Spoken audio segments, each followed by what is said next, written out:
Shalom, my bitches. Myandis here with NFY, bringing you This Is Why No One Plays With Humans, by Chipathing. Let's begin. There were whispers that our dorm would be having a human join us.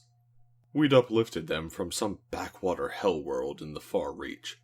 We anticipated they'd be similar to Bergen in culture, tribal Luddites incapable of the most basic arithmetic, and only brought to school for some obscene sports scholarship.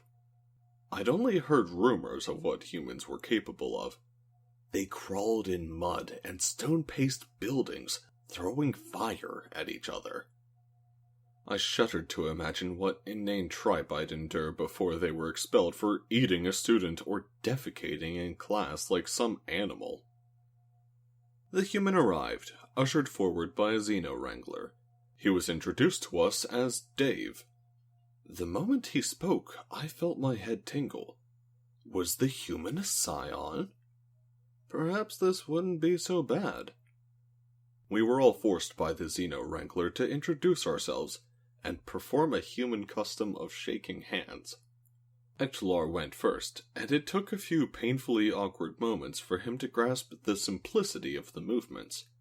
He was quick to wipe his hands, muttering about oils. We went around the room and introduced ourselves, while trying to get to grips with the human's psionic song. The moment the Xeno-Wrangler left, we broke all contact with Dave the human, and resumed our session of Ascendancy of Alphas. I felt rather confident of my vassals and clients I'd collected through my recent campaign against Yiprada's colonies. Immediately, we all felt Dave leering over our shoulders as we prepared our actions for the turn and added dice to our planet. Dave mentioned that he'd read about the game we were playing and expressed interest. I looked around the table.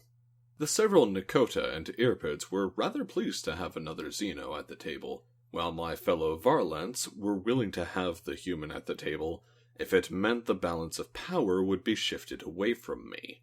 The traitors! Dave picked up the game surprisingly quickly. He was dealt a few planet tiles and a small merchant navy to begin with. He was rather pleased with the mediocre planets he was dealt. No one could understand why. All he had was one habitable planet and several barren worlds with only simple resources on them. No Yanderite, no Plascrete deposits. We all felt rather bad crippling the human before he'd begun. A few turns in, the human asked a few questions about what armies could be built on planets. We humored him and told him the basics. He smiled and continued to plot out his expansions, while the rest of us prepared our ambitions. I was still trying to figure out why he was smiling.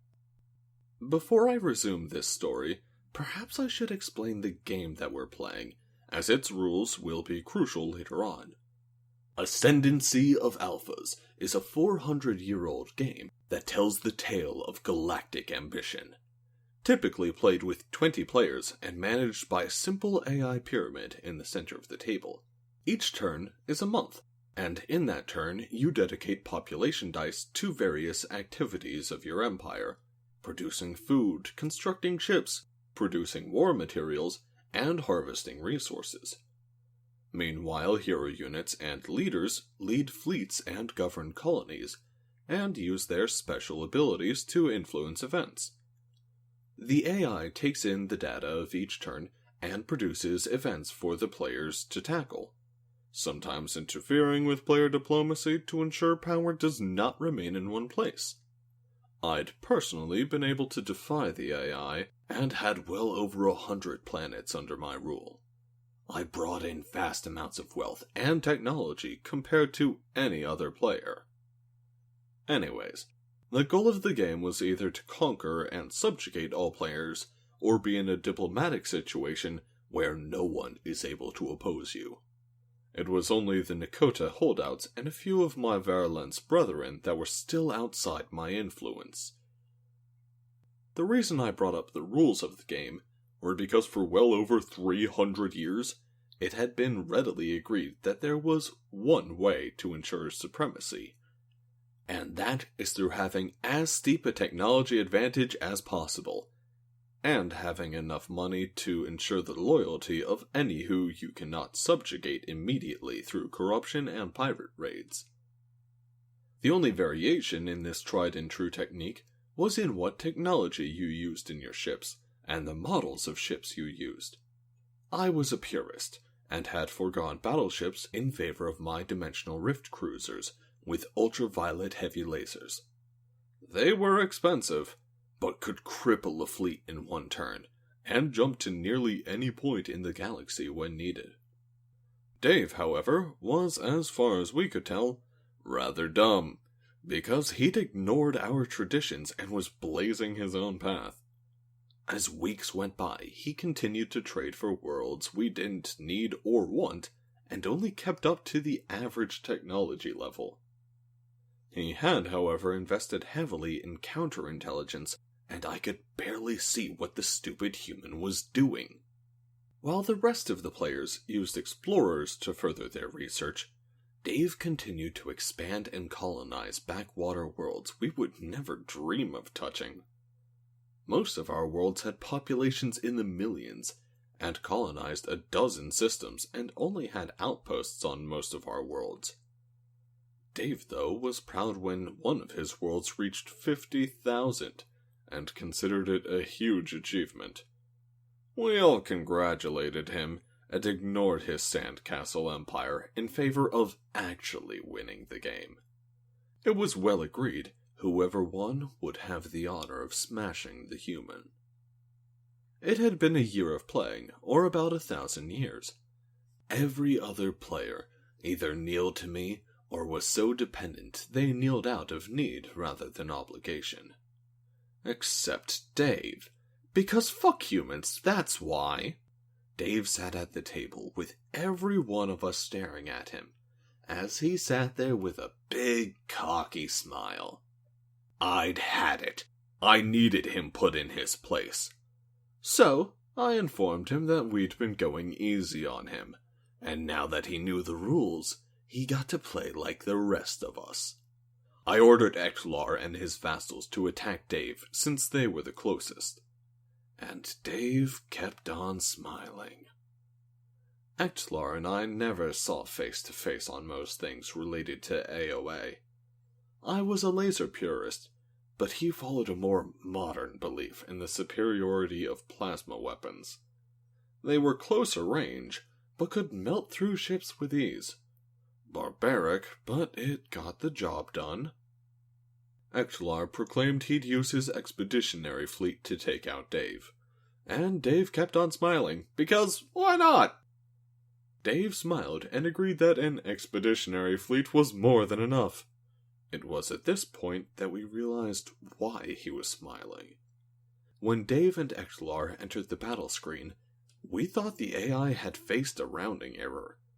Dave's expeditionary fleet was easily 15 times the size of Ektlar's. Accusations of cheating floated, but Dave insisted he wasn't. The entire table clambered around the battle screen to investigate.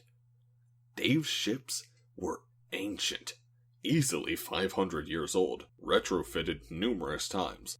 A collective laugh ensued as we realized Dave probably was so behind on tech that his expeditionary fleet, typically the most advanced of any fleet, was horrendously ancient.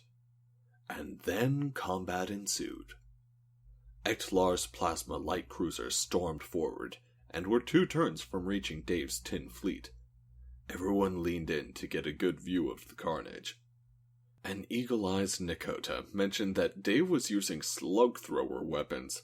We giggled like open larvae and made finger guns at Dave. Then, Dave's turn came. He ordered his tightly packed fleet to form a spread-out formation, but didn't move. We looked around and wondered why he was so calm. Ektlar used one of the Nakota's ships to fire long range with a laser. It scythed through the ship and crippled it. Once Ektlar was done with his turn, Dave ordered his fleet to open fire. The counter to impact shields were the often neglected ugly stepchild of the weapons, the Slug Thrower.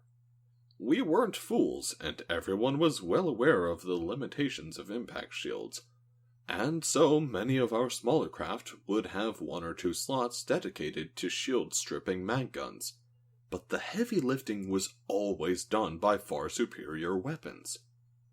The smaller of Dave's ships was capable of firing 7 shots with an accuracy of 30 and a pittance of damage, while the average ship was capable of firing over 40 shots with an accuracy of 35.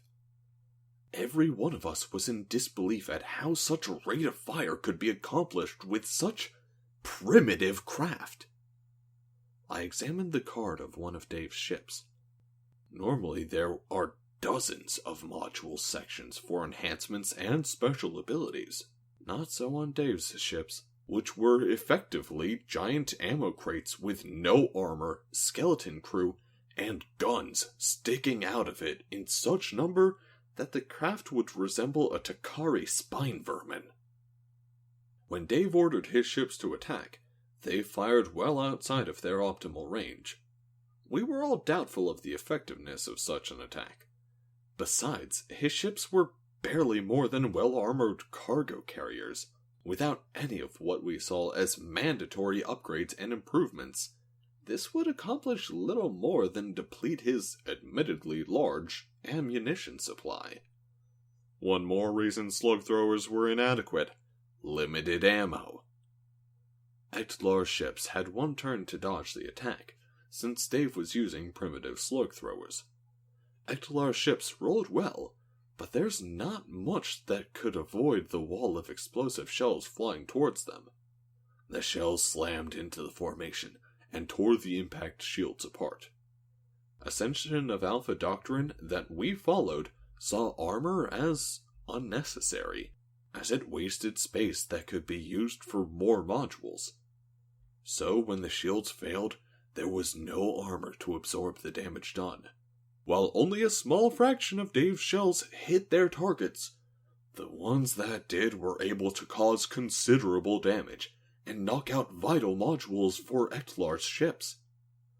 With every turn, Dave had his ships close the range and denied Ektlar his initial range advantage.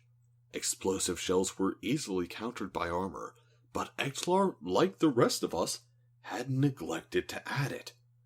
Within 5 turns, Ektlar was forced to retreat his crippled ships into friendly territory to repair, and Nakota ships defied orders like the turncoats they are, and simply surrendered. Through it all, Dave was still fucking smiling. Ektlar didn't take the defeat well. In fact, he assembled his entire contingency force and any planetary garrison he could muster, and ordered his Nakota allies to back him in an assault. The Nakota informed him their ships would take a turn to get into range. Ektlar didn't want to wait, and plunged into Dave's territory, with fire in his eyes. This time, Dave's expeditionary fleet suffered spectacular losses, and we all had a relieved sigh as we broke his fleet. Ektlar gleamed with barely contained fury, as he barreled down on any system within reach to glass any occupied planet. We all had a moment of shock when another of Dave's fleets arrived. An assault fleet, to be correct, and in compared to the expeditionary fleet, this fleet was titanic. The purple drained from Ektlar's face, as ships he'd spent decades constructing were rendered into scrap by incessant bombardment of Dave's fleet. The Nakota, the treacherous scabs that they are, took this opportunity to invade Ektlar's territory. With no defense fleet and only merchant navy available, the Nakota ravaged his systems, while his grand fleet was encircled by Dave's armada of Daka. At this point, we all realized that Dave was, in fact, rather good at AoA. I gathered all my allies and thralls, and prepared to rend Dave's empire apart. We would bleed Dave's fleets dry, and ravage his planets. He and his Nakota turncoats would pay for their transgressions. Dave gave the Nakota the jewels of Ektlar's empire. Ektlar took his remaining populations and fleets and fled into our territory. We gave him starting systems, which he didn't take too well. We were quick to remind him that he wouldn't be in this situation if he hadn't lost to a human fighting him with antiques. He quieted down after that. We all felt confident we could defeat Dave and his allies. We were using honed tactics from Grand Masters of this game. We had history on our side. We began warping into his territory to carve away at his vulnerable interior. Our skirmishes were quick and decisive. Dave would lose on average 100 ships a turn as we ambushed him. But he was still fucking smiling. We couldn't understand it. It had been well over 10 years in-game, and even our fleets were straining. Dave's fleets, meanwhile, were still expanding. We couldn't grasp it. How on earth could he sustain the carnage for so long? We probed his colonies to understand how he was capable of such sustained warfare. What we saw terrified us. It wasn't the scale of his shipyards that he had, but the number. Traditional game theory stated that more advanced shipyards were more worthwhile, as more advanced and expensive ships wouldn't be lost as frequently, and sustain limited amounts of rare resources. Dave, meanwhile, had hundreds of shipyards, some configured for ancient designs. He'd never modified the hull of some ships, only the equipment on board. His population were spread out, but those seeding colonies he'd grown were all in the low millions. Where we were spending years constructing individual works of art, he was pasting together ships as fast as the metal could cool. What was worse, none of the ships used rare resources. What followed next, I will remember as the most soul-rending month and a half of my life. Every time we sat down at the table, I knew I was going to see another of my beautiful ships drift into the void. Each turn, Dave and his growing group of allies ate away at my territory, until eventually the fateful day came. I was down to my last clutch of core colonies. I thought of the years I'd spent carefully planning and developing them. And now I had to look Dave in the eyes and yield. And he was still fucking smiling. Alright guys, I hope you enjoyed that. My computer's about to die, so go ahead and do all the shit I always tell you to do, and I need to save this really goddamn fast.